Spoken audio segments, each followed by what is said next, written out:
शीर्षक कृष्ण की बुद्धिमत्ता। आत्म साक्षात्कार की यात्रा।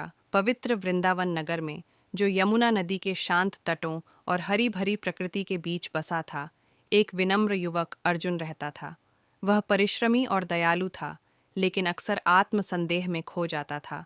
वह सफलता की आकांक्षा रखता था, लेकिन असफलता से डरता था, निर्णय लेने में हिचकिचाता था और अपनी क्षमताओं पर विश्वास नहीं करता था। एक दिन एक वृद्ध साधु ने अर्जुन को नदी के किनारे गहरी सोच में बैठे देखा। उसकी चिंता भांपकर साधु ने उससे पूछा, वत्स, तुम इतने चिंतित क्यों दिख रहे हो? अर्जुन ने एक लंबी सांस ली और कहा, मैं महान कार्य करना चाहता हूँ, लेकिन मेरा भय मुझे रोक देता है। मेरे पास आगे बढ़ने के लिए न तो ज्ञान है और न ही साहस। साधु मुस्कुराए और बोले, ऐसा एक ही है जो तुम्हारे संदेहों को दूर कर सकता है और तुम्हें सच्चे ज्ञान की ओर ले जा सकता है। भगवान श्री कृष्ण का मार्गदर्शन प्राप्त करो। निश्चय करके अर्जुन द्वारका की यात्रा पर निकला, जहाँ भगवान कृष्ण निवास करते थे। कई दिनों की यात्रा के बाद वह भव्य नगर पहुंचा। जैसे ही उसने महल के द्वार पर कदम रखा, भगवान कृष्ण की दिव्य और तेजस्वी उपस्थिति ने उसका स्वागत किया। अर्जुन, मेरे प्रिय, तुम यहाँ किस उद्देश्य से आए हो? कृष्ण ने मधुर मुस्कान के साथ पूछा। अर्जुन ने घुटनों पर गिरकर कहा, हे प्रभु, मैं खो गया हूँ। मैं सफलता चाहता हूँ, लेकिन भय और आत्मसंदेह मेरे मन को ढक लेते हैं। कृपया मेरा मार्गदर्शन करें। कृष्ण ने ध्यानपूर्वक उसे देखा और कहा, मेरे साथ आओ, मैं तुम्हें सच्ची सफलता का मार्ग दिखाऊंगा।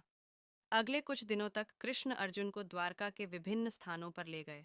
उन्होंने उसे मछुआरों को लगातार जाल डालते हुए, कुम्हार को धैर्यपूर्वक मिट्टी के बर्तन गढ़ते हुए और किसान को विश्वास के साथ बीज बोते हुए दिखाया। क्या तुम देख रहे हो अर्जुन? ये लोग असफलता से नहीं डरते। वे समर्पण और निष्ठा के साथ अपना कर्तव्य निभाते हैं और फल की चिंता ईश्वर पर छोड़ देते हैं। अर्जुन ने इस पर विचार किया, लेकिन पूरी तरह से आश्वस्त नहीं हुआ। तब कृष्ण उसे एक भव्य महल में ले गए, जो अनगिनत खजानों से भरा था। महल के केंद्र में एक चमकदार दर्पण रखा था। इस दर्पण में देखो अर्जुन, कृष्ण ने निर्देश दिया। अर्जुन ने उसमें देखा और पाया कि उसमें झलकने वाला प्रतिबिंब वही संकोची युवक नहीं था जिसे वह जानता था, बल्कि एक आत्मविश्वास से भरा योद्धा था, जो उद्देश्य और शक्ति से परिपूर्ण था। कृष्ण बोले, यही तुम्हारी सच्ची पहचान है।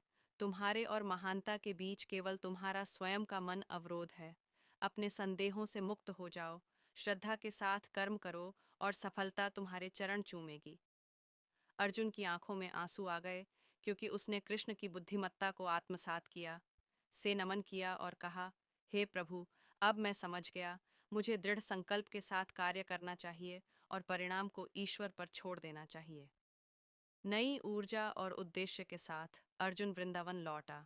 उसने कठिन परिश्रम किया, आत्मविश्वास से निर्णय लिए और अब असफलता से नहीं डरता था। समय के साथ उसके प्रयासों ने फल दिया और वह एक सफल और सम्मानित व्यक्ति बन गया।